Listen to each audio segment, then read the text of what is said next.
Abs are made in the kitchen, right? Wrong. Abs are built with resistance and gradual progression like any other muscle. And like all other muscles, removing the unwanted fat that covers them up is what allows them to show. If you look at an anatomy chart, it's clear to see that you're born with abs, in the same way you're born with biceps, triceps, and every other muscle in the human body. They may not be impressive, but they're there.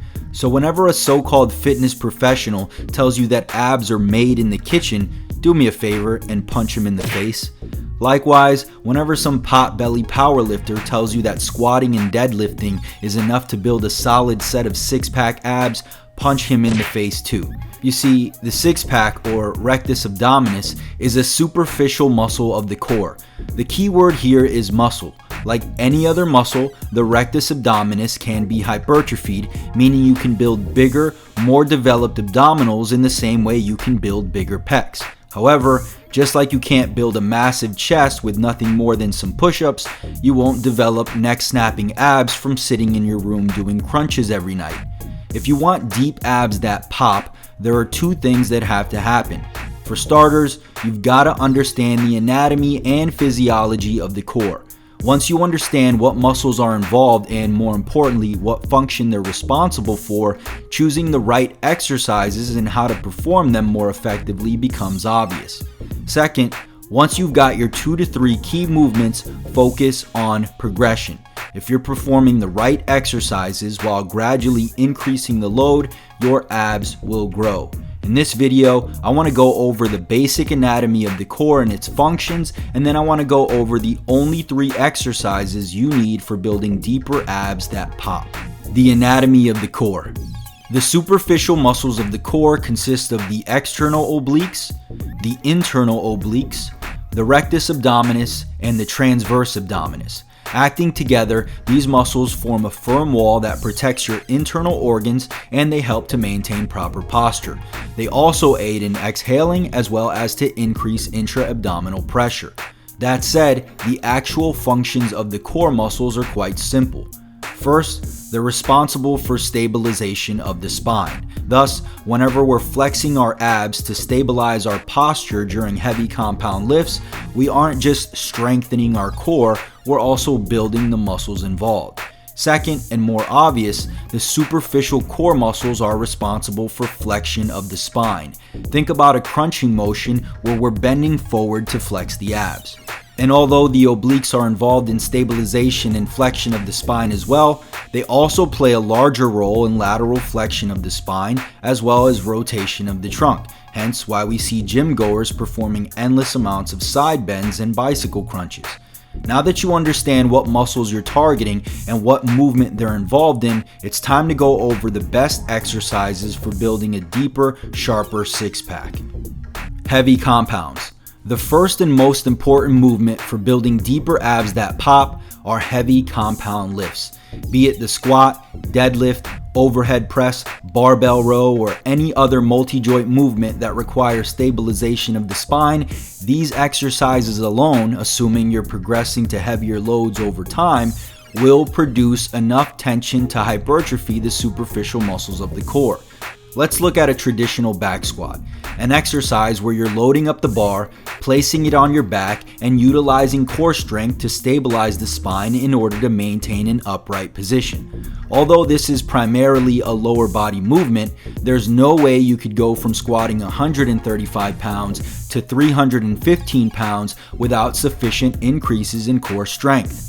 When you're adding weight to these lifts, you're not just overloading the target muscles, you're overloading the core muscles as well. And because progressive overload is the main pathway by which we build muscle, it's not hard to see how making heavy compound lifts the focal point of your training will result in more developed abs. A weighted crunching movement. The next movement we must include in our training if the goal is well-developed abs is a movement where we can flex the spine under tension. Not only is it important to take a muscle through a full range of motion so that we can fully lengthen the muscle as well as achieve the shortest contraction, but we must also ensure that we're gradually introducing a new stress. This is why I'd suggest including the cable crunch as your primary movement for your direct ab work. Not only does this exercise allow you to fully flex and extend the spine, but it also allows you to increase the load with little risk of injury. On top of that, this movement won't just build the superficial muscles, it'll increase core strength as well, making it easier and safer to load up on those heavy compound lifts. When it comes to performing the cable crunch, there are a few things people get wrong. First, a lot of people use their arms for momentum to help pull the weight down. This shifts the load off the abdominals and makes it a less effective exercise. Secondly, too many people perform this exercise by just flexing their hip and not their spine. You need to flex your spine to get a concentric contraction of your abdominals. Otherwise, it'll just be an isometric exercise for your abs. To perform this exercise safely and effectively, start with the rope close to your head, knees on the floor, arms locked in place, and your spine lengthened. Crunch over and bring your elbows to your knees to fully contract the abdominals. Control the weight on the way up and initiate the crunch once you're back in the starting position. Body rotation exercise. Between the heavy compound lifts and weighted crunching, your core is pretty much covered. But if you want to create the biggest visual impact, you may want to add a more oblique dominant exercise. According to the research, exercises that require constant abdominal stabilization as well as body rotation generate the most muscle activity in the obliques. Out of the 13 exercises researchers tested, the captain's chair and bicycle crunch showed to be the most effective for this particular region of the core. If I had to choose one, the captain's chair with some body rotation would be an easy choice. Not just because it showed slightly better muscle activity, but more so due to the fact that it's easy to load. If you can perform this exercise for 15 reps using proper form, add some resistance by simply placing a dumbbell between your feet.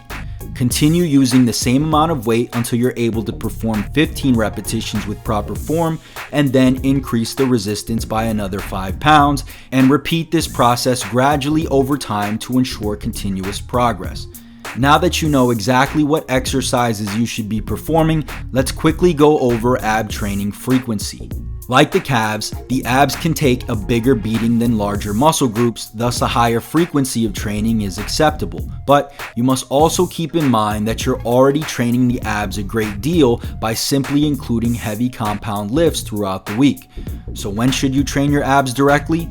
The simple answer is when you can. I would highly discourage that you take an extra trip to the gym in order to fit in direct ab work. Instead, I would recommend throwing it in at the end of your workout as you see fit. For best results, I'd aim to add some direct ab work 2 to 3 times per week while focusing on progression. Did you find this video helpful? If so, click the like button below as it'll help out the channel. If you're looking for full ab workout details such as exercises, sets, and reps, you can find one laid out for you in the description box below. Are you having a hard time building your chest? Check out the chest version of this video where I go over the 3 best exercises for bigger pecs. And if you haven't already, make sure to hit that subscribe button and turn on post notifications so you never miss another video. Thanks for watching, and I'll see you in the next one. Peace.